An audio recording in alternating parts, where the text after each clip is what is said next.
Hello, my magnificent muffin tops. Welcome to another episode of Whatcha Packin.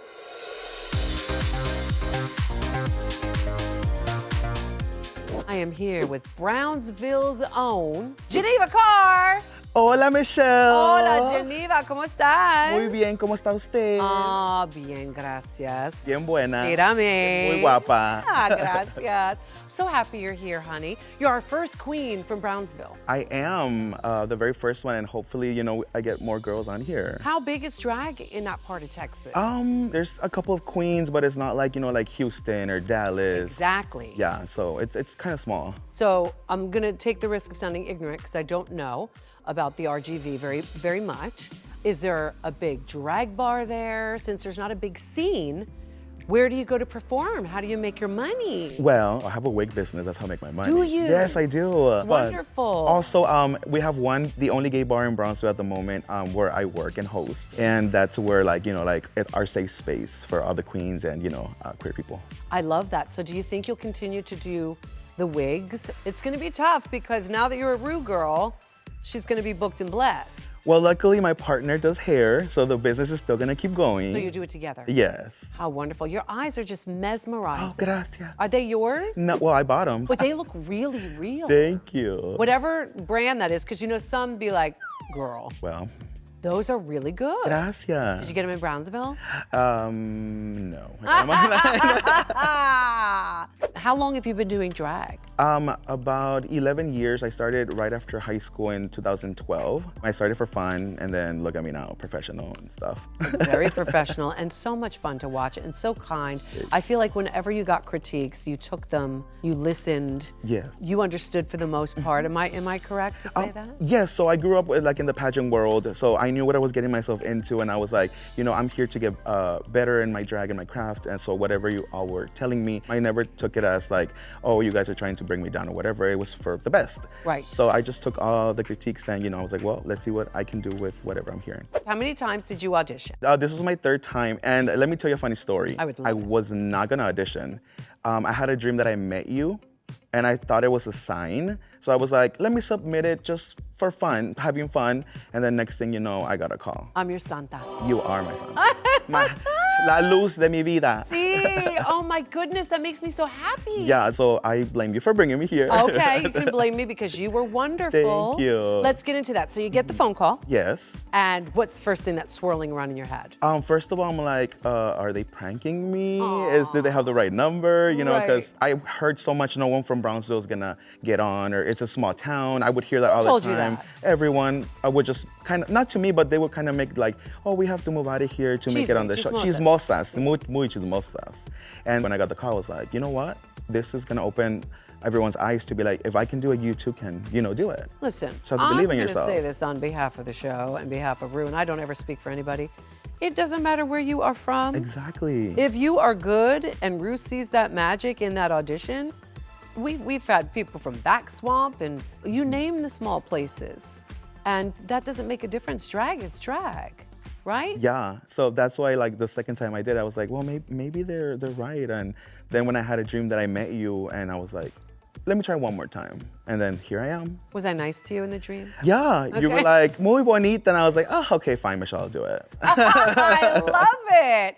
So when you got the call, you knew you were coming, you knew you had to prepare. Was there one thing you knew you had to have? Yes, so of course, I prepared with all my wigs. I knew I had to have big Texas hair, a lot of options, and also this little, it's like a crystal that somebody gifted to me, and ever since I got that crystal, all the good things started happening to me. I don't know if it was just coincidence or it meant to happen that way, but I had to bring those things with me. Well, crystals are made through pressure and vibration, and I love them, I believe them. I have tons of them. They're everywhere around my house. I travel with them. So I don't think it's weird. I think that makes a lot of sense. Who did you connect with? Ooh, Maya, Morphine. I don't know why the Miami girls. Morphine because she's Latina like me, so there's that. And then Maya because I guess she's just a dancer. We come from the pageant world. I don't know what it is, but we instantly clicked. So natural. Magami is a Latina as well. There was 5 Latinas on the show. Who else did we have? So we had Tsunami. Mirage. Mirage, right, of course. Myself, Morphine, and Megami. Oh, me encanta. There's 5 of us. Ay, Mucha sazón esta yeah, temporada. and you know, it should be that way. I love it. And you brought a lot of culture I did. to the stage. Is that important to you, being a Mexicana? Of course, because I try to take my culture wherever I go, like especially with drag, because I get to express my style and a little bit of who Geneva is, and I am La Diva Más Latina. Sí. So, you know, like it's important for me to represent wherever I go, and I feel like there's some things I haven't yet seen on the show that I wanted to, you know, show. Obviously, we all want to win. We all want to get to the end. But are you happy with your showing and your presentation? Yes, I came here with the mentality of I'm gonna show who I am, and you know, and that was it. Whatever I do or not, I'm already a winner because I made it on. Right. So I was like, you know, I'm very happy and content how I did. I feel like I showcased myself, and I got to dance a lot. So you know, there's that. Was it harder than you thought it would be? It was extremely hard because this is my favorite show, and I was like, oh, if I was there, I would do this, and I would say that, and then I got there and I blanked. I was like. I wouldn't say you blanked. Well, not blank, but you know, like second guess myself a lot because you see a lot of queens and you see what they're doing, and you know, I should just, you know, go with my gut, and you know. You name the show.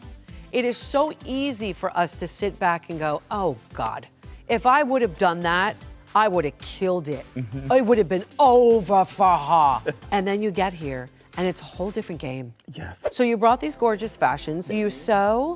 Well, I guess I do, but I guess I'm not good at it. Well, listen, there's some that really sew. Yeah. There's some that can get by, and there's some that are just learning. With me, I can make myself a dance costume. Back in Texas, I'm known for dancing. Right. I'm not gonna make something, you know, that's gonna be very uncomfortable and beautiful. Right. So I can make you a little bodysuit, you know, a leotard, whatever, skirt, you know. I'm very familiar with those. Yes, I heard that about you. Let's talk about these. First of all, that gold number Yes. is so sexy. Thank you. And so beautiful. Talk me through that. Who made that? This was made by my friend Daniel, House of Commonwealth from Seattle, Washington. And for this look, I wanted to do kind of like a Greek goddess, Latina, showing legs, body, and I wanted like structures and shapes. And that's what really I was going for with that one. Beautiful. And the middle one is your culture, which you brought a lot. I think one of the first looks, if not the first look, was the mariachi looking number, right? With the pants. Yes, for the runway, yes. My entrance was also cultures like the flag. I love that. I used to dance Mexican folklorico. Really? Yes, in high school, a couple years after high school. And the print on that is traditional from Chiapas, Mexico. And I wanted to redo it for the main stage in a way that it had a silhouette and it was a little more, you know, curvy and tailored. Drag. It is a handmade, and I wanted to add like a little Texas touch. So it has like the over the size shoulders, the bottom. So yeah, this is my take on a traditional Chiapas I dress. love that so much. Whenever this show can showcase and have the queens bring their culture to the runway, it literally fills me with joy and happiness, like you've won. You're doing what you need to be doing. Be loud and be proud. And this last number is giving it to me. Talk me through that one. So since in Brownsville, I don't really get to wear outfits like this because I couldn't perform in this like the way I do, you know, like kicks and splits It's and all heavy. of that. Yes, it's like my fashion moment, you know, because I can be a fashion girl sometimes. Okay. And it was inspired by, I used to play video games when I was younger. So it's very like Street Fighter, like fighting chains, you know, like just grand, and it's extremely heavy and gorgeous. I love Uncomfortable, so Drag is not meant to be comfortable. no. You know, if it's comfortable, it's probably not good enough. Yes, I agree with you. What would your ultimate dream be? Ooh, I would love to have my own show built around Doing? me. Dancing, of course, drag, the Geneva car, the Vroom Vroom show or something, you know, where like I have backup dancers. And The experience. Yeah, the experience. Or, you know, Vegas Live is there too. Yes. So, I mean, if y'all want to call me. What was it like seeing Ru and talking to Ru? Oh my God. It's a little intimidating sometimes because, you know, she's kind of really tall and she's just so like, you just need to do it, you know, like, and I really look up to Ru. So, you know, I was just like, oh, yes, I heard what you said. I'll try my best. She gives you those little gems of wisdom. And if you listen to them, you'll get what she's saying. Read between the lines always. And even when you're back home watching the show, you're gonna get the gems that she was saying in between those lines. And you're gonna go, oh, Yeah. I get it. Brownsville is gonna be so proud of you. I am so proud of you. Yeah. You, de nada, you did an incredible job. I can't wait to see where you go around the world and your wigs and your looks and all these looks that you get to share with the world. So you did a wonderful job, honey. Thank you. That means a lot coming from you. And thank you for appearing in my dream. And here we are. I'm glad I could be your Santa. Yes. Aw, thank you, Me sweetie. encanta. Aw. Thank you so much for joining me for another episode of Whatcha Packin. I'll see you next time.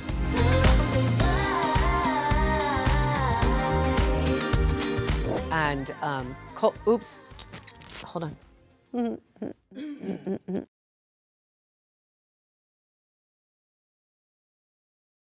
You know where to go for the mecca of gay. It's right here, and you know that's right. So make sure you click to subscribe so you never miss a thing.